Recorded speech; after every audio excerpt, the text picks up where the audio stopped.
राष्ट्रीय Republic party प्रदेश अध्यक्ष नदीम इकबाल, आम आदमी पार्टी शहर प्रत्याशी कृष्णा भारद्वाज बरेली ने शहर की समस्याओं पर रोशनी डाली। से न्यूज़ 24 की टीम आज बरेली से मुखातिब होते हुए और आपकी जनता तक हर समस्या और जनता से जुड़े हुए विशेष सवालों पे चर्चा करेगी और नदीम इकबाल से जानकारी लेगी रिपब्लिक एंड पार्टी की तरफ से क्या कार्यकर्ता कार्य क्षेत्र में कर रहे हैं। समय पर ही होना चाहिए, लेकिन कोविड की गाइडलाइन और हाई कोर्ट सुप्रीम कोर्ट की गाइडलाइन के अनुसार ही होना चाहिए।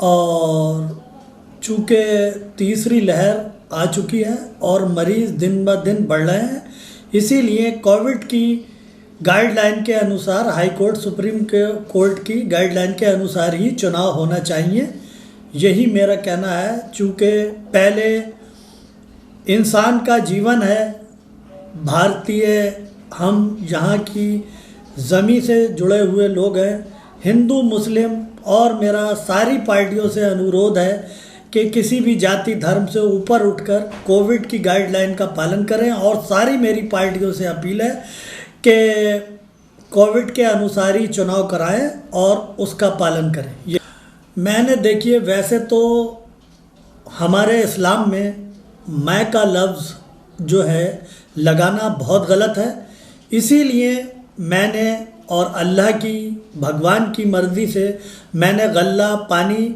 और कोविड की जिस दिन से लॉकडाउन लगा, गरीब लोगों को अनाज, तेल, पानी और घर पर जा जा कर के बिना शौक करे हुए मैंने गल्ला पानी लोगों के घर तक पहुंचाया।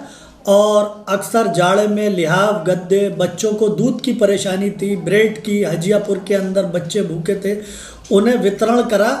मैंने नहीं करा, ये हिंदू मुस्लिम सिख ईसाई सबको सामान दिया। इसीलिए भगवान की मर्ज़ी से मैंने ये, मुझे भगवान अल्लाह ने इस काबिल करा, मैंने वहाँ बांटा जिस काबिल मैं था। और समाज, मेरे लिए समाज सेवा सर्वोपरि है, इसीलिए पार्टियाँ राजनीतिक आती हैं जाती हैं, समाज सेवा से जुड़ा हुआ इंसानियत का काम सबसे बड़ा है मेरे लिए।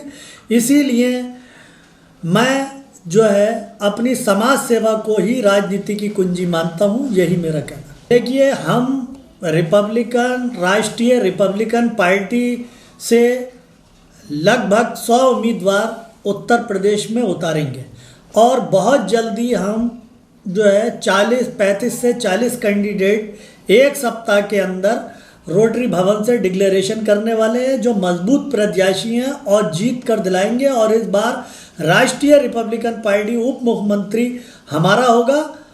मैं उत्तर प्रदेश की, मैं समाज सेवा को ही लेकर जनता के बीच में जाऊंगा और बहुत जल्दी 50 कैंडिडेट हम जो है लखनऊ से प्रेस क्लब से डिक्लेयर करने वाले हैं इसी सप्ताह। और चुनाव दमखम के साथ हम लड़ेंगे, चूँकि सारी राजनीतिक पार्टियां जो हैं वो एक होकर चुनाव लड़ रही हैं और सिर्फ ये सारी पार्टियां अब की बार राष्ट्रीय रिपब्लिकन पार्टी के खिलाफ सब मिलकर चुनाव लड़ेंगी।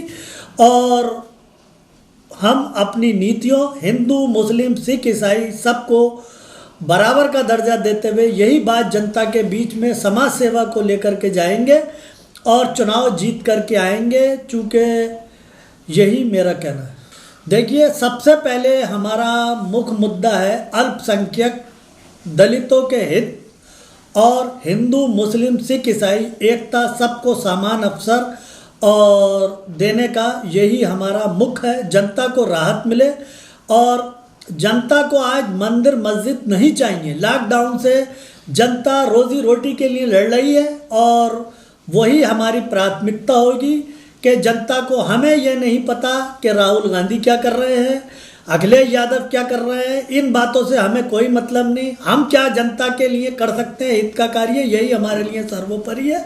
इसी बात को हम जनता को मुख्य मुद्दा लेकर के जाएंगे कि मुस्लिम अल्पसंख्यक समाज का जीवन स्तर सचर कमेटी की रिपोर्ट लगा करके कैसे ऊंचा किया जाए, जो आज तक लागू नहीं हुई, यही हमारी विधानसभा और लोक यादव क्या कर रहे हैं, इन बातों से हमें कोई मतलब नहीं। हम क्या जनता के लिए कर सकते हैं हित का कार्य, यही हमारे लिए सर्वोपरि है।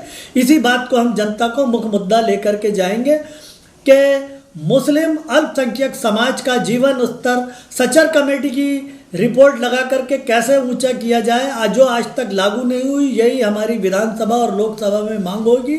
यही मेरा कहना है। तक लागू ही नहीं करी, सिर्फ मुस्लिम अल्पसंख्यक को यूज एंड थ्रो का काम किया गया। और हम मुस्लिमों के लिए ही नहीं, दलितों के लिए भी, और जो है हिंदू, मुस्लिम, सिख, ईसाई, एससी और सारे लोगों के लिए जो बराबरी का और उनका हक उन्हें दे पाए, सबके लिए चुनाव लड़ना है। सबको बराबरी का हक, अंबेडकर साहब का पूर्ण संविधान, जो हक जिस जाति को दिया गया है पूर्ण लागू किया जाए। बहुत से अंबेडकर साहब के प्रावधान जो है कानून के प्रावधान समाप्ति की ओर है। पूरी हम जो है संविधान को पूरी तरह से लागू, सब जाति धर्मों को बराबर हक देने के लिए हम उसके साथ हैं और यही बात जनता के बीच में लेकर के जाएंगे। हम दलितों को भी उतनी तरजीह देते हैं, मुस्लिम को भी उतनी तरजीह देते हैं। सबको बराबरी का हक मिलना चाहिए। हम सब हिंदुस्तान के फूल हैं और सबको बराबरी से हिंदुस्तान में अपना त्योहार, जीवन यापन सबको मनाने का हक है। इसीलिए यही मेरा कहना है। बराबर का, हिंदू मुस्लिम को बराबर के टिकट दे रहे हैं और हमारा सारी पार्टियों से अपील है, अगर मुस्लिम को कुछ देना चाहते हैं तो विधानसभा और लोकसभा में जितने परसेंटेज हैं उतने टिकट मुस्लिम और उन्हें देना चाहिए, चाहे वो कोई भी पार्टी हो, और वोटों का विभाजन ना हो। इसीलिए बराबरी का हक, हम यही नहीं खाली मुस्लिमों को टिकट दे दें, हम दलितों को, अल्पसंख्यकों को और हाई कास्ट को, सारे लोगों को जो है ठाकुर, ब्राह्मण, सारे लोगों को बराबरी से, और ये देखेंगे आप बहुत जल्दी कि हम बराबरी से टिकट वितरण करेंगे। हमारे बैलेंसिंग पावर, इसको हम टिकट वितरण में लेकर के, और यही बात हम जनता के बीच में लेकर के जा रहे हैं। इन 100 में से कम 25-30 महिला उम्मीदवार हैं और महिलाओं को बराबरी का हक देने के लिए ये किसी और पार्टी की तरह नहीं कि हमने कह दिया कि 40% सीटें। हम हकीकत कतनी और करनी में आप हमारी ज़्यादा फर्क नहीं देखेंगे। ये आपको उम्मीदवार घोषणा के बाद में पता चलेगी। इस समय हम मौजूद हैं कृष्णा भारद्वाज जी, जो कि आम आदमी पार्टी बरेली से प्रत्याशी भी हैं और एक अच्छी समाज सेवी हैं। इनसे जानकारी लेंगे कि यूपी में अगर सरकार बनती है और ये जीत हासिल करके आती हैं तो जनता के जो मुख्य उद्देश्य हैं उस पर कितने स्तर पर इनकी सरकार काम करेगी और जनता को कितनी सुविधा प्रोवाइड कराएंगे ये लोग। नमस्कार भाइयों, मैं कृष्णा भारद्वाज हूँ और आम आदमी पार्टी की 124 की शहर विधानसभा प्रत्याशी हूँ और बरेली शहर से। देखिए, आम आदमी पार्टी उतारना पड़ा जैसी बात ही ये है कि दिल्ली में हमारी एक बेहतर सरकार है। दिल्ली मॉडल की पूरे देश में चर्चा है। आप जिस तरीके से आम आदमी पार्टी का बढ़ता कारभार आप लोग देख रहे हैं, और आम आदमी पार्टी जो है बेसिक मुद्दाओं पर, बेसिक जनमानस की समस्याओं पर काम करती है। जैसा कि उन्होंने दिल्ली में आम लोगों के लिए स्वास्थ्य, शिक्षा, पानी, बिजली, इस पर काम किया है, तो दिल्ली में उनको पसंद किया गया है। हमारी 3 बार की एक बहुत ही कामयाब सरकार रही है, पूरे देश में उसको पसंद किया जाता है। तो आम आदमी पार्टी ये भी चाहती है कि यूपी को भी वो सुविधाएं मिले, और इसलिए वो जगह जगह मतलब सारी 403 विधानसभाओं पर वो अपने प्रत्याशी उतार रही है। जी बिल्कुल यही चलेगा। हमारा मकसद ही यही है कि हम दिल्ली मॉडल को लेकर ही, जहाँ पे हमारे प्रत्याशी हैं वो दिल्ली मॉडल को लेकर ही इलेक्शन लड़ रहे हैं। स्वास्थ्य, शिक्षा, पानी, बिजली, दिल्ली में 200 यूनिट बिजली फ्री है, मतलब जो जनता की बेसिक है। और उत्तर प्रदेश में अगर हमारी सरकार बनती है तो 300 यूनिट बिजली तक का बिल आपका नहीं जाएगा। इसके ऊपर पे जो लोग हैं, जो हमारी जनता है, उसको हाफ बिल देना पड़ेगा आगे के, इसके ऊपर जो बिल आता है। तो हमारा नारा वही है, हमारा बात काम वही है। और बेसिकली दिल्ली मॉडल को देखकर ही पंजाब और उत्तराखंड में उनकी बढ़त बनी हुई है। जल्दी में आप लोग जानते हैं, कल पंजाब में हमने नगर निगम का इलेक्शन जीता है। तो बेसिकली वो दिल्ली मुद्दा ही है, वही उनकी थीम है, वही उनकी ओरिजिनलिटी है। तो वो कहीं पर जाएंगे तो वो तो अपना जो बेसिक प्रोडक्ट है, जो उनके बेसिक तरीके हैं, वो तो उन्हीं को ही लेके आप जानते हैं कि काम करेंगे। भाई बहुत सही सवाल किया है आपने। महिलाओं की सुरक्षा हमेशा से एक प्रश्न चिन्ह बना रहता है, और हर सरकार उस पर माननीय जनक प्रसाद जी वहाँ से प्रत्याशी हैं और सभी सीटों पे हम इलेक्शन लड़ रहे हैं। हमारे यहाँ 3 महिला कैंडिडेट हैं अभी तक, और बाकी आने वाले वक्त में क्या बदलाव होगा या किस तरीके से आगे की कार्रवाई होगी वो आपको बता दीजिए। बिल्कुल, आपने मुझसे एक अच्छी सवाल किया। देखिए, मैं अपने बरेली शहर के लोगों से हाथ जोड़ के विनती करना चाहूँगी कि मैं एक बहुत ही साधारण परिवार की महिला हूँ। मैं लोगों की सेवा करना चाहती हूँ, इसके लिए मैं आगे आई हूँ। बहुत ही निंदनीय घटना का मैं शिकार भी हुई। मेरा मनोबल तोड़ने का पूरा काम किया गया, लेकिन मैं डरी नहीं, मैं रुकी नहीं, मैं थमूंगी नहीं। और महिलाओं के लिए बहुत बड़ा चुनौती का विषय होता है। किसी भी पुरुष के लिए बुद्ध बनना बहुत आसान होता है, लेकिन महिला के लिए बहुत कष्ट का विषय होता है, बहुत मुश्किल होता है, उसके लिए हमेशा चैलेंज होता है। तो जो पहली बात तो उनके लिए स्पेशल, हालांकि काम किए जा रहे हैं, ऐसा नहीं, सरकारों ने काम कर रखे हैं, लेकिन उन पर उतना मजबूती से एक्शन नहीं हो रहा है। हमारा सिस्टम ठीक नहीं है, हमारा करप्ट सिस्टम है, इसके लिए जो सिस्टम बना हुआ है वो फेल है। इसके लिए मैं जो भी कोशिश, मतलब मेरी प्रयास मेरा ये रहेगा कि जो भी काम बनाए गए हैं महिलाओं के लिए, जो हेल्पलाइन बनाई गई हैं, जो भी तरीके हुए, उन पर रियल में काम हो, उनकी खाना पूर्ति से प्रचार ना हो, उन पर बेहतर तरीके से काम हो। और बात आपको बताइए कि सीसीटीवी कैमरे के माध्यम से मार्शल की नियुक्तियों के द्वारा जिस तरीके से दिल्ली सरकार काम कर रही है, वैसा ही काम हम उत्तर प्रदेश में करेंगे। साथ ही मैं आपके चैनल के माध्यम से कुछ बातें और कहूँगी कि चूंकि मैं शहर की प्रत्याशी हूँ, तो शहर में मेरी कुछ प्राथमिकताएं हैं। जैसे कि बरेली शहर में हाई टेंशन तारों की बहुत बड़ी समस्या है। आए दिन बहुत सारे लोग जो हैं वो मतलब मर जाते हैं, परेशान हो जाते हैं और बहुत ही दुर्घटना के शिकार हो जाते हैं। मैंने कितने खुद ऐसे परिवार देखे हैं जिनके घर में उस दुख की छड़ी में मैं गई हूँ। तो मेरा प्रयास रहेगा कि शहर में हाई टेंशन तारों की व्यवस्था करवाई जाए। और जब मैंने उसको बहुत गहनता से देखा तो वो कर पाना संभव है, केवल सिस्टम करप्ट है, वो लोगों से पैसा उगा ही चाहता है, इसलिए वो करना नहीं चाहता है। तो हाई टेंशन तारों की शहर में सही व्यवस्था होनी चाहिए। दूसरा, बरेली शहर में 80% जो मकान है वो सीलिंग में पड़े हुए हैं और वो केवल करप्शन के लिए पड़े हुए हैं कि एक ही खेत का एक हिस्सा जो है वो सीलिंग फ्री है और दूसरा प्लॉट सीलिंग में है। अब हर एक सीलिंग को हटवाने के लिए कम से कम 2.5 लाख 3 लाख रुपए की जरूरत होती है। लोगों के मन में डर रहता है कि मेरा मकान तोड़ ना दिया जाए, कुछ और बात ना कर दिया जाए। 80% हिस्सा है लोगों के पास बड़ी बड़ी प्रॉपर्टी, लेकिन वो अपने मकान का सही इस्तेमाल नहीं कर सकते हैं। तो मेरा ये प्रयास रहेगा कि इस पे बात बने। ये चीज़ें मुश्किल हैं शहरों में, जो है हमारे कचरे की इतनी गंदी व्यवस्था है। मैं जानती हूँ कि नई सड़कें बनना मुश्किल है, लेकिन कचरा हटाया जा सकता है। बड़े अस्पताल बनना मुश्किल है, लेकिन मोहल्ला क्लिनिक बनाया जा सकता है दिल्ली की तर्ज पर। तो बहुत सारी चीज़ें हैं, पूरे शहर में काम होना है। मैं सिस्टम में नहीं हूँ, मुझे नहीं पता है कैसे होगा, लेकिन मेरा पूरा प्रयास रहेगा कि इन कामों को मुझे करना है और जैसे इसके लिए जो भी संभव हो सकेगा मैं करूँगा। उतरा है, कुछ फ्लाईओवर्स बने हैं, बन रहे हैं, कुछ सड़कें चौड़ी हो रही हैं, होनी भी चाहिए। लेकिन आप एक बात समझिए, घर में 10-4 कमरे हैं, आप एक कमरे को क्लीन कर दें और पूरे घर में कचरा पड़ा रहे, उससे स्मार्ट सिटी नहीं बन जाती।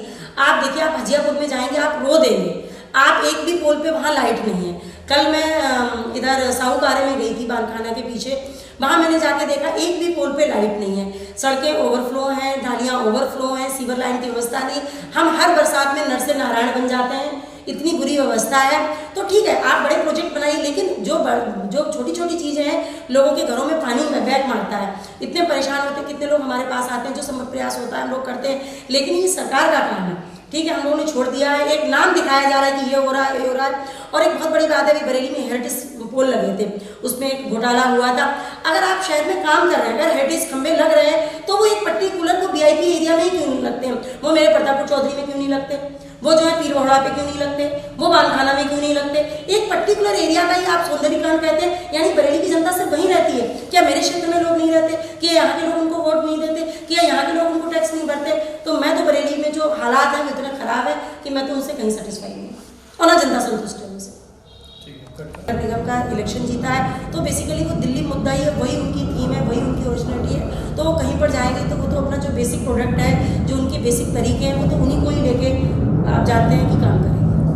भाई, बहुत सही सवाल किया है आपने। महिलाओं की सुरक्षा हमेशा से एक प्रश्न चिन्ह बना रहता है और हर सरकारें आती हैं, कोशिश पूरी करती हैं कि चलिए कुछ होता है, लेकिन मौजूदा हालात में आप देखिए दिन पर दिन जो है हालात बिगड़ते जा रहे हैं। 9 साल की बच्चियां जो हैं वो गैंगरेप के शिकार होती जा रही है। दिल्ली में भी 2012 में एक निर्भया कांड हुआ था, हम सब लोग जानते हैं, पूरा देश हिल गया था। लेकिन उसके बाद जब हमारी आम आदमी पार्टी की सरकार आई तो उन्होंने वहाँ पर CCTV कैमरों की व्यवस्था की। इसके चलते जो है क्राइम को बहुत कम कर दिया गया है, महिलाओं के साथ छेड़खानी कम हो गई है। साथ ही उन्होंने बसों में मार्शल की नियुक्ति की गई है कि यदि कोई महिला परेशान होती है तो आज भी समाज में लोग डरते हैं, एक दूसरे के लिए आगे नहीं आते हैं, लेकिन उन्होंने पर्टिकुलर कुछ लोग बना दिए गए हैं जो कि महिलाओं के लिए आवाज़ उठाएंगे।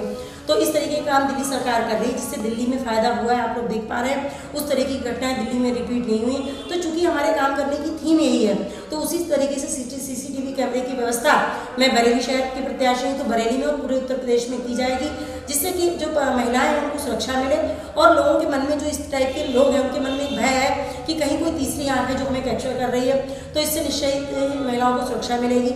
साथ ही मैं एक बहुत बड़ी बात कहूँगी कि एक्चुअली भाजपा सरकार ने नारा दिया था कि बेटी बचाओ बेटी पढ़ाओ वाला, वो आज के दौर में बहुत ही हास्यास्पद है, मैं अपने साथ की एक घटना बताती हूँ। अभी 21 नवंबर को मेरे ऊपर एक अटैक हुआ था। ये अटैक जो विधायक है हमारे माननीय अरुण सक्सेना, जो शहर विधायक है, उनकी ऑफिस की दूरी से मुश्किल से आधा किलोमीटर दूर हुआ था। और जो हमारे माननीय सांसद हैं उनके ऑफिस माननीय संतोष गंगवार जी, उनके ऑफिस से मुश्किल से 1.5-2 किलोमीटर की दूरी पर हुआ था। और इतना बड़ा मुझ पर अटैक हुआ, मुझे रोड पे मारा गया, मेरे कपड़े फाड़े गए, मेरे साथ बहुत ही दुर्दांत काम हुआ। लेकिन मैं ना तो हमारे मतलब विधायक जी ने इस पर कोई ट्वीट किया, ना कोई बात की, ना कोई भी बयान हमारे माननीय सांसद जी की तरफ से आया।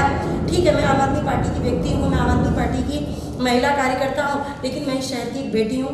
तो मैंने जो देखा उससे मेरी रूह और कांपी, और मैं तो बिल्कुल ही महिलाओं के साथ ऐसा नहीं होने दूंगी। इसके लिए मैं भरसक और कड़े कदम उठाऊंगी कि महिलाओं को सुरक्षित जीवन मिल सके। कुल बात है, जब हम राजनीति से बाहर थे तो हमें भी लगता था कि योगी जी जो है वो मतलब गुंडों के लिए काम कर रहे हैं, लेकिन मैंने देखा है कि कुछ नहीं, वो उनका एक एजेंडा है। जो 2-4 लोग हैं जिनको किसी न किसी राजनीति के तहत उनको खत्म करना है, अपनी राजनीति बढ़ानी है, वो सिर्फ उनके लिए काम कर रहे हैं। जो मेरा हमलावर वो 307 का कम से कम 10 मुकदमों में वांछित है। आज भी उसने गुपचुप तरीके से पुलिस में मतलब कोर्ट में सरेंडर किया है। उसने कहीं पर भी क्या ना पुलिस ने उसको पकड़ नहीं पाई, वो खुलेआम उसके बाद घूमता रहा। उसके एक अटैक के बाद भी मेरे परिवार को डराने का, धमकाने का पूरा प्रयास किया गया।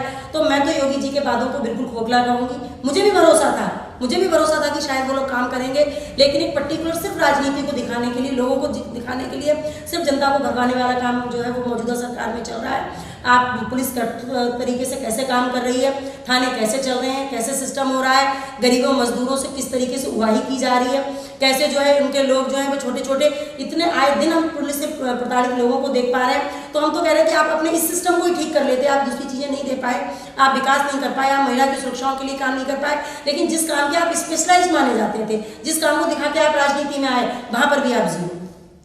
9 विधानसभाएं हैं जिसमें कि हमारे आम आदमी पार्टी के लगभग 6 कैंडिडेट फाइनल हैं। फरीदपुर से सुरक्षित सीट है, उस पर माननीय जनक प्रसाद जी वहां से प्रत्याशी हैं, और सभी सीटों पे हम इलेक्शन लड़ रहे हैं। हमारे यहाँ 3 महिला कैंडिडेट हैं अभी तक, और बाकी आने वाले वक्त में क्या बदलाव होगा या किस तरीके से आगे की कार्रवाई होगी वो आपको बता दीजिए। बिल्कुल, आपने मुझसे एक अच्छी सवाल किया। देखिए, मैं अपने बरेली शहर के लोगों से हाथ जोड़ के विनती करना चाहूँगी कि मैं एक बहुत ही साधारण परिवार की महिला हूँ, मैं लोगों की सेवा करना चाहती हूँ, इसके लिए मैं आगे आई हूँ। बहुत ही निंदनीय घटना का मैं शिकार भी हुई। मेरा मनोबल तोड़ने का पूरा काम किया गया, लेकिन मैं डरी नहीं, मैं रुकी नहीं, मैं थमूंगी नहीं। और महिलाओं के लिए बहुत बड़ा चुनौती का विषय होता है। किसी भी पुरुष के लिए बुद्ध बनना बहुत आसान होता है, लेकिन महिला के लिए बहुत कष्ट का विषय होता है, बहुत मुश्किल होता है, उसके लिए हमेशा चैलेंज होता है। तो जो पहली बात तो उनके लिए स्पेशल, हालांकि काम किए जा रहे हैं, ऐसा नहीं, सरकारों ने काम कर रखे हैं, लेकिन उन पर उतना मजबूती से एक्शन नहीं हो रहा है। हमारा सिस्टम ठीक नहीं है, हमारा करप्ट सिस्टम है। इसके लिए जो सिस्टम बना हुआ है वो फेल है। इसके लिए मैं जो भी कोशिश, मतलब मेरी प्रयास मेरा ये रहेगा